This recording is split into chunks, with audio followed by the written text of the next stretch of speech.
জম্মুর কাটরা থেকে বৈষ্ণব দেবী মায়ের মন্দির যাওয়ার জন্য রয়েছে ঘোড়া চড়ে যাওয়ার ব্যবস্থা, কিংবা যারা পারবেন পায়ে হেঁটেও যাওয়া যেতে পারে। এই 14 কিলোমিটার পথটা আমরা পায়ে হেঁটেই চলেছি। প্রতি বছর ভারতবর্ষ তো বটেই, সমগ্র বিশ্ব থেকে লক্ষ লক্ষ পর্যটক আসেন এই জম্মুর কাটরা থেকে ত্রিকুট পর্বতে বৈষ্ণব দেবী দর্শনের উদ্দেশ্যে। একটা সমীক্ষা অনুযায়ী 2018 সালে 8.5 মিলিয়ন তীর্থযাত্রী সমাগম হয় এই বৈষ্ণব দেবী দর্শনে করবার জন্য। এই মন্দির থেকে বছরে $1.6 কোটি রাজস্ব আয় হয়। যাই হোক, আমরাও চলে এসেছি কলকাতা থেকে এই বৈষ্ণব মায়ের মন্দির দর্শন করবার উদ্দেশ্যে।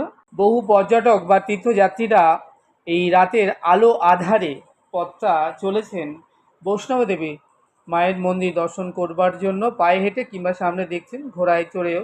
যার যেমন সামর্থ্য সে সেইভাবেই এগিয়ে চলেছে মায়ের দর্শনে। আর আমার মাকে দেখছেন, মাসিকে, আর তার সাথে আমিও চলেছি। যা হোক, আপনারা দর্শন করছেন উত্তর ভারতের জনপ্রিয় হিন্দু তীর্থস্থান বৈষ্ণব দেবী বা মাতা রানী মায়ের মন্দিরে যাবার যে যাত্রাপথ আমরা শুরু করেছি। আপনারা দেখছেন বৈষ্ণব দেবী মাতা মন্দিরের উদ্দেশ্যে আমরা রওনা দিয়ে দিয়েছি। কাটরা থেকে 14 কিলোমিটার এই পথটা আমরা রাতে আলো আধারে চলেছি।